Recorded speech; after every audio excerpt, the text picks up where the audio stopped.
ఈరోజు పల్నాడులో ఒక పవిత్రమైన కార్యక్రమానికి శ్రీకారం చుట్టాం. ఈ పవిత్రమైన కార్యక్రమానికి కారకురాలైనటువంటి honourable union minister for finance and corporate affairs government of India గౌరవనీయురాలు శ్రీమతి నిర్మలా సీతారామన్ గారు, మీరందరూ కూడా గట్టిగా అభినందించవలసిన సమయం. ఇదొక హిస్టారికల్ ఈవెంట్. నిన్నటి వరకు పల్నాడు అంటే రోషానికే మారు పేరు. పలనాడు పౌరుషం నా జీవితంలో ఎప్పుడూ మరిచిపోలేను. ఇప్పుడు అలాంటి పల్నాడు పౌరుషానికి ఈరోజు ఒక శక్తివంతమైన ఆయుధం ఇస్తున్నాం. అదే మీరందరూ కూడా పారిశ్రామికవేత్తలు కావాలి, దానికి పల్నాడు చిరునామాగా ఉండాలని ఈరోజు ఈ కార్యక్రమానికి శ్రీకారం చుట్టాం. సహచార మంత్రివర్గ సభ్యులు పయ్యావుల కేశవ్ గారు, దీనికంటే ముందు మీరందరూ కూడా గట్టిగా చెప్పాలి, భారత్ మాతాకి అంటే జై అని గట్టిగా చెప్పాలి. భారత్ మాతాకి ఇంకా గట్టిగా ఆ స్ఫూర్తి రావాలి. ఇంత మంచి కార్యక్రమంలో మీలో ఉత్సాహం రావాలి. పక్కన ఎవరు నిద్రపోతా ఉంటారు, నిద్ర కూడా పోవాలి. భారత్ మాతాకి, భారత్ మాతాకి, భారత్ మాతాకి. సహచర మంత్రివర్గ సభ్యులు కేశవ్ గారు, గొట్టిపాటి రవికుమార్ గారు, స్థానిక పార్లమెంట్ సభ్యులు లావుశ్రీ కృష్ణదేవరాయలు గారు, గౌరవ పార్లమెంట్ సభ్యులు భాష్యం రామకృష్ణ గారు, స్థానిక శాసనసభ్యులు కృష్ణదేవరాయలు చదలవాడ అరవింద బాబు గారు, ఈరోజు వేదిక పైనున్న బ్యాంకర్స్ అందరికీ, అదేవిధంగా గౌరవ శాసనసభ్యులకి, ఈరోజు ఇక్కడికి వచ్చినప్పుడు ఘన స్వాగతం పలికిన సోదరి సోదరులందరికీ మరొక్కసారి మనస్ఫూర్తిగా అభినందనలు, శుభాభినందనలు. ఏ సంక్షేమ కార్యక్రమం అయినా, ఏ అభివృద్ధి కార్యక్రమం తెచ్చినా ప్రజల జీవన ప్రమాణాలు పెంచాలి. అప్పుడే సమాజం సమగ్రంగా అభివృద్ధి చెందుతుంది. ఈరోజు క్రెడిట్ అవుట్ రీచ్ కార్యక్రమాన్ని నిర్వహిస్తున్నటువంటి డిపార్ట్మెంట్ ఆఫ్ ఫైనాన్షియల్ సర్వీసెస్ ని, ఎస్ఎల్బిసి, అదే మరి వివిధ బ్యాంకులన్నీ కూడా ముందుకొచ్చారు, ఎండీలు ఉన్నారు. వారందరికీ, జిల్లా యంత్రాంగానికి మనస్ఫూర్తిగా అభినందనలు. రైతులు, మహిళలు, యువ పారిశ్రామికవేత్తలు, విద్యార్థులు, కళాకారులు, వీధి వ్యాపారులు, స్వయం సహాయ సంఘాలు, ఇలా అర్హులైన ప్రతి ఒక్కరికి రుణాలు అందించడమే ఈ కార్యక్రమం యొక్క ముఖ్యమైన ఉద్దేశం. ఒకప్పుడు బ్యాంకు రుణం పొందడం అంటే చాలా కష్టంగా ఉండేది. ఇప్పుడు పూర్తిగా మార్పు వచ్చింది. ప్రజల వద్దకే బ్యాంకులు వెళ్లి మరీ రుణాలు అందించడం, ఇలాంటి రుణమేళాల్ని నిర్వహించడం గర్వకారణం. ఈరోజు పల్నాడు జిల్లాలో 1,04,000 మందికి 3,312 కోట్ల రూపాయలు కేంద్ర మంత్రి నిర్మలా సీతారామన్ గారి సమక్షంలో ఈరోజు ఇస్తున్నామంటే చాలా ఆనందం కలుగుతా ఉంది. ఒక్కొక్క కుటుంబానికి 5 మందిని లెక్క పెట్టుకుంటే పల్నాడు జిల్లాలో 5 లక్షల మందికి సహాయం చేసే ఏకైక కార్యక్రమం ఈరోజు బ్యాంకు రుణాలని మరొక్కసారి మీ అందరికీ విజ్ఞప్తి చేస్తున్నాను. ఒకటి కాదు, వ్యవసాయ రంగం 84,893 మందికి 2363 కోట్ల రూపాయలు రుణాలు. ఎంఎస్ఎంఈ రంగం 4449 యూనిట్లకి 335 కోట్లు. గృహ, విద్య, వాహన, సౌర విద్యుత్ వంటి వాటికి 15,228 ఖాతాలకి 624 కోట్ల రూపాయలు. వీటిలో వివిధ పథకాల కింద ఈరోజు 2,500 కోట్ల రూపాయలు లబ్ధిదారులకు ఇస్తున్నారు. 15,000 మంది డాక్రా మహిళలకి, 13,355 మంది పారిశ్రామికవేత్తలకి రుణాలు అందించాం. పిఎం సూర్య గారి కింద 8,574 కుటుంబాలకి 98 కోట్ల రూఫ్ టాప్ సోలార్ ఏర్పాటుకు సహాయం చేశాం. ఈరోజు బ్యాంకులు కేవలం రుణాలిచ్చే సంస్థలు మాత్రమే కాదు, రాష్ట్ర అభివృద్ధిలో భాగస్వాములు. ఈరోజు మీరిచ్చిన రుణం ఒక రైతు భవిష్యత్తు మార్చడానికి, ఒక యువకుడి ఆశయానికి, ఒక మహిళ సాధికారతకు, ఒక పారిశ్రామికవేత్త కలలకు పెట్టుబడిగా నిలుస్తుంది, జీవితాలను మారుస్తుంది. ఒకప్పుడు మైక్రో ఫైనాన్స్ అని ప్రైవేటు వడ్డీ వ్యాపారస్తులని వారిపైన ఎక్కువ ఆధారపడేవాళ్ళం. అధిక వడ్డీ, వడ్డీకి వడ్డీ, చక్ర వడ్డీ, ఈ విధంగా చాలా ఇబ్బందులు పడ్డాం. ప్రభుత్వాలకు కూడా పెద్ద సవాలుగా మారే పరిస్థితి వచ్చింది. ఈరోజు బ్యాంకులు చొరవ చూపిస్తున్నాయి. ఇలాంటి క్రెడిట్ అవుట్ రీచ్ ద్వారా మైక్రో ఫైనాన్స్ కానీ, ప్రైవేట్ లెండింగ్ కానీ పూర్తిగా అడ్డుకట్టబడుతుంది. నేను ఈ సందర్భంగా కేంద్ర మంత్రి నిర్మలా సీతారామన్ గారిని మనస్ఫూర్తిగా అభినందిస్తున్నాను. బ్యాంకింగ్లో చాలా రిఫార్మ్స్ తీసుకొచ్చారు. ఎన్పిఎల పైన కఠినంగా వ్యవహరించారు. చిన్న చిన్న ప్రభుత్వ ఖాతాలను విలీనం చేసి, చిన్న చిన్న బ్యాంకులుంటే నష్టాల్లో ఉంటే అవన్నీ విలీనం చేసి సమర్థవంతమైన బ్యాంకు వ్యవస్థకు దోహదం చేశారు. డిజిటల్ బ్యాంకింగ్ విప్లవం తీసుకొచ్చారు. యూపీఐని విస్తరించారు. జన్ధన్ యోజన ద్వారా కోట్లాది మందికి బ్యాంకు ఖాతాలు ఇచ్చారు. డీబీటీతో లీకేజ్ తగ్గించారు. మీరందరూ చూశారు, జీఎస్టీ స్లాబులు ఎక్కువ ఉండేటివి, కన్ఫ్యూజన్ ఉండేది, చాలా మంది నష్టపోయారు.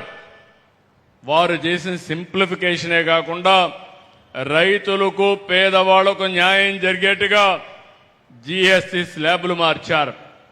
దీనివల్ల ఆదాయం పెరిగింది, ప్రజలకు మేలు జరిగింది. ఇలాంటి రెవల్యూషనరీ రిఫార్మ్స్ తీసుకొచ్చిన వ్యక్తి మన మంత్రి నిర్మలా సీతారామన్ గారని చెప్పి నేను మీకు తెలియజేస్తున్నా. నేను చాలా మంది ఫైనాన్స్ మినిస్టర్లు చూశాను, కానీ ఈరోజు ఒక క్రియేటివ్గా చాలా సమర్థవంతంగా ఈరోజు నిర్మలా సీతారామన్ గారు వ్యవహరిస్తున్నారు. ఈరోజు ప్రధానమంత్రి గారు దేశాన్ని వికసిత్ భారత్గా 2047కి అభివృద్ధి చెందిన దేశంగా తయారు చేయాలంటే దానికి అనుగుణంగా అనేకమైనటువంటి రిఫార్మ్స్ తీసుకొచ్చిన వ్యక్తి నిర్మలా సీతారామన్ గారు అని చెప్పి నేను మీకు తెలియజేస్తున్నా. మనస్ఫూర్తిగా ఈరోజు వారిని అభినందిస్తున్నాను. నేను ఒక మాట అడిగాను, ఈ మీటింగ్కి వెల్కమ్ చేస్తూనే రాబోయే రోజుల్లో 6 జిల్లాల్లో మీటింగ్లు పెట్టాలని వారిని అడిగితే ఇమ్మీడియట్ గా యాక్సెప్ట్ చేశారు. తొందరలోనే 3 నెలలకు ఒక మీటింగ్ పెట్టి ఇంకొక 6 జిల్లాల్లో ఇదే తరహా కార్యక్రమాన్ని నిర్వహించడానికి వారిని రిక్వెస్ట్ చేస్తున్నా. వారు వస్తారని చెప్పి కూడా ఆశిస్తున్నా. 2 ఏళ్లకు మునుపు అంతా చీకటి, విధ్వంసం. ఆ రోజు నేను గాని, పవన్ కళ్యాణ్ గారు గాని, ఇంకో పక్క నరేంద్ర మోడీ గారు ఒక ఎన్డీఏ ద్వారా మీకందరికి ఒక భరోసా ఇచ్చాం. రాష్ట్రాన్ని మళ్లీ పూర్వ వైభవం తీసుకొస్తామని చెప్పాం. చెప్పిన మాట ప్రకారం ముందుకు పోతే నేను 4వ ముఖ్యమంత్రిగానే ఎప్పుడూ చూడనటువంటి ఆర్థిక సంక్షోభాన్ని చూశాను.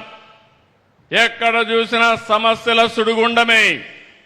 ఈరోజు ఈ రాష్ట్రం బయటపడ్డామంటే దానికి కారణం కేంద్ర ప్రభుత్వం, ప్రధానమంత్రి నరేంద్ర మోడీ గారు. దానికి పూర్తిగా సహకరించిన ఏకైక వ్యక్తి నిర్మలా సీతారామన్ గారని చెప్పి మనస్ఫూర్తిగా మీ అందరికీ తెలియజేస్తున్నా.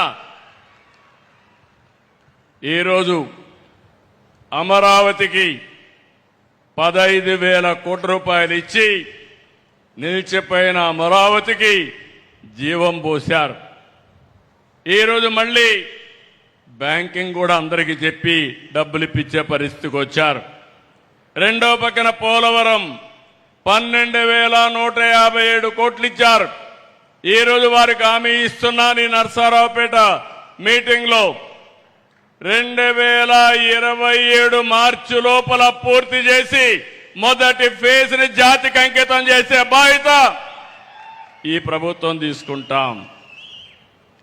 తెలుగు వారి ఆత్మగౌరవంగా భావించే విశాఖపట్నం స్టీల్ ప్లాంట్ కి 11,440 కోట్లు ఇచ్చారు. ఇప్పుడు ఆ స్టీల్ ప్లాంట్ ని రివైవ్ చేసే పరిస్థితికి వచ్చాం. కేంద్రంలో సెంట్రలీ స్పాన్సర్ స్కీమ్స్ అన్ని కూడా డైవర్ట్ చేసి 90 స్కీమ్స్ ని రివైవ్ చేశాం.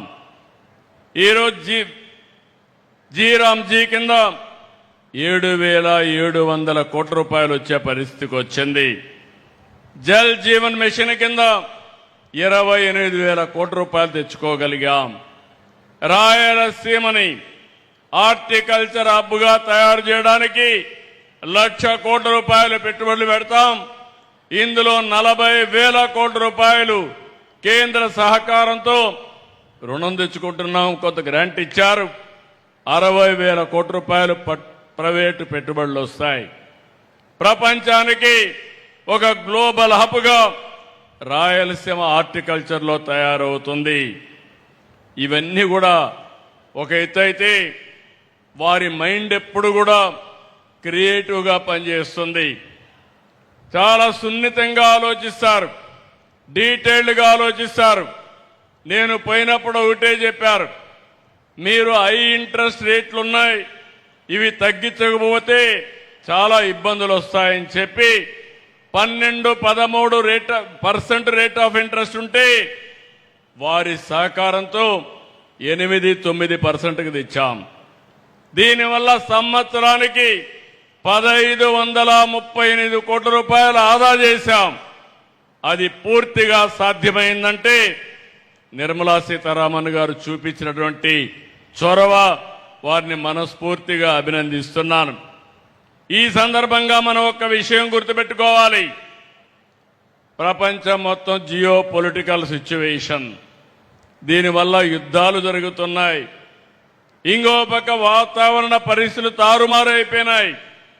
వర్షాలు పడడం లేదు. పడిన వర్షాలు కూడా పడితే కుంభవృష్టి, లేకపోతే అనావృష్టితో బాధపడుతున్నాం. ఇప్పటి వరకు ఆలమట్టి నిండలేదు. కింద నుండి నారాయణపూర్ ఉంది, జోరాలుంది, తర్వాత శ్రీశైలం నాగార్జున రావాలి. ఈ సంవత్సరం ఆ ఛాయలే కనపడడం లేదు. గోదావరిలో కూడా చాలా వరకు వర్షాలు తక్కువై నీళ్లు రావడం కూడా తగ్గిపోయే పరిస్థితికి వచ్చింది. ఇలాంటి సందర్భాల్లో మిమ్మల్ని అందరినీ ఒకటే కోరుతున్నా, ఈరోజు మనం అందరం కూడా చాలా వరకు సురక్షితంగా ఉన్నాం. నేను ఎన్నోసార్లు చెప్పాను, ఈ దేశానికి నరేంద్ర మోడీ గారు ఒక సమర్థవంతమైన నాయకుడు, ప్రపంచం మెచ్చే ఏకైక నాయకుడు నరేంద్ర మోడీ గారని చెప్పి మరొక్కసారి ఈ మీటింగ్ లో మీకు విజ్ఞప్తి చేస్తున్నా. వారు నాయకత్వం ఇస్తే నిర్మలా సీతారామన్ గారు దేశ ఆర్థిక వ్యవస్థని సమర్థవంతంగా నిర్వహిస్తున్నారు. ఇలాంటి క్లిష్ట సమయంలో కూడా ఎక్కువ గ్రోత్ వచ్చే ఎక్కువ దేశం భారతదేశం. ఇన్ని సమస్యలు ఉన్నాయి. ఆ సమస్యల్ని అధిగమించడానికి అనునిత్యం కొత్త కొత్త ఇన్నోవేటివ్ ఐడియాస్తో ముందుకు తీసుకుపోయే పరిస్థితికి వచ్చారు. ఈరోజు ఇక్కడుండే ఆడబిడ్డలందరినీ ఒకటి కోరుతున్నాను. ఈరోజు నిర్మలా సీతారామన్ గారు ఒక ఆదర్శం, ఒక మహిళ ఆదర్శవంతంగా పనిచేస్తున్నారు. ఈరోజు దేశాన్ని సమర్థవంతంగా నడిపిస్తున్నారు. ఆ స్ఫూర్తినే తీసుకుని మా డాక్రా సంఘాలని 10 లక్షల సంఘాలున్నాయి. 1,10,00,000 మంది సభ్యులున్నారు. ఈ స్ఫూర్తితోనే 1 ఫ్యామిలీ 1 ఎంటర్‌ప్రెన్యూర్, ఒక్కొక్క కుటుంబానికి ఒక పారిశ్రామికవేత్త కావాలి. అది మా ఆడబిడ్డలతో స్టార్ట్ కావాలి. పోయిన సంవత్సరం 1,00,000 మంది ఎంఎస్ఎంఈలు పెట్టారు. ఈ సంవత్సరం 5 లక్షల మంది ఎంఎస్ఎంఈలుగా తయారు చేసే బాధ్యత ఈ ప్రభుత్వం తీసుకుంటుంది. దీనికోసం ఇప్పటికే మీరు ఒక్కసారి ఆలోచిస్తే దేశంలోనే నెంబర్ 1గా ఉన్నాం. పోయిన సంవత్సరం మీరు చూస్తే 1,50,000 మంది టార్గెట్ పెట్టుకుని 99% ఇచ్చాం. దేశంలో ఎక్కువగా డబ్బులు తీసుకున్న రాష్ట్రం ఆంధ్రప్రదేశ్ రాష్ట్రం. మా ఆడబిడ్డల్లో నీతి ఉంది, నిజాయితీ ఉంది. ఎవరైనా అప్పు తీసుకుంటే 99.9% తిరిగి కట్టేసే పరిస్థితికి వచ్చారు. ఈ సంవత్సరం 1,67,000 మందికి రుణాల కోసం ప్లాన్ చేస్తున్నాం. ఇది కూడా సాధ్యం అవుతుందని చెప్పి కూడా నేను మీకు తెలియజేస్తున్నా. ఇప్పుడే ఎంపీ గారు కోరారు, ప్రతి ఒక్క మండలానికి ఆడబిడ్డలకి డాక్రా సంఘాలకి సోలార్ పార్కులు ఇమ్మని. తప్పకుండా ఇవ్వడానికి సిద్ధంగా ఉన్నాం. ముందుకు రావాల్సిందిగా మా ఆడబిడ్డల్ని డాక్రా సంఘాలను కోరుతున్నా. దీన్ని పూర్తిగా సపోర్ట్ చేయడానికి రతన్ టాటా ఇన్నోవేషన్ హబ్ తీసుకొచ్చాం. హబ్ అండ్ స్పోక్ మోడల్ పెట్టాం.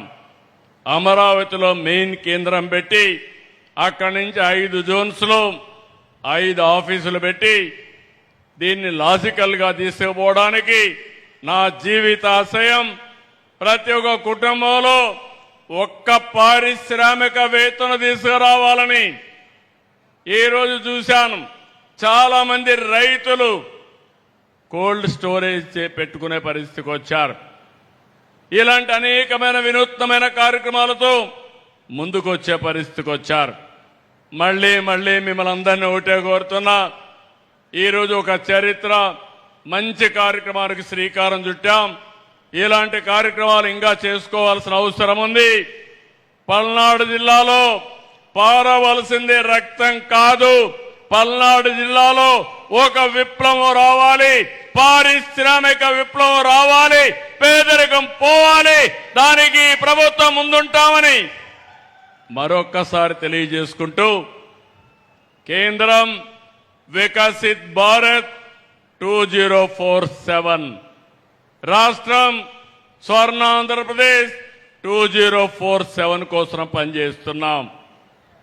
2047కి ఈ రాష్ట్రంలో ప్రతి ఒక్కరూ ఆర్థికంగా బాగుండాలని, ఆనందంగా ఉండాలని, ఆరోగ్యంగా ఉండాలని, హెల్తీ వెల్తీ హ్యాపీ సొసైటీ ఉండాలని లక్ష్యంగా పనిచేస్తున్నాం. దీనికి అందరూ కూడా సహకరించవలసిందిగా కోరుకుంటూ, మరొక్కసారి ఈ కార్యక్రమానికి వచ్చిన మిమ్మల్ని అందరినీ మనస్ఫూర్తిగా అభినందిస్తూ, 1,04,000 కుటుంబాలని, అందులో ఉండే 5 లక్షల మందిని మనస్ఫూర్తిగా అభినందిస్తూ, ఈ రుణాల్ని సద్వినియోగం చేసుకోండి. ఇది మొదటి అడుగు మాత్రం. ఇది సరిగా చేసుకోగలిగితే మీ జీవితాల్లో వెలుగు వస్తుంది, మార్పు వస్తుంది. దాన్ని పూర్తిగా మీరు సద్వినియోగం చేసుకోవాల్సిందిగా కోరుకుంటూ, అందరికీ నమస్కారాలు. మరొకసారి జై భారత్, జై భారత్. జై తెలుగు తల్లి, జై తెలుగు తల్లి, జై హింద్.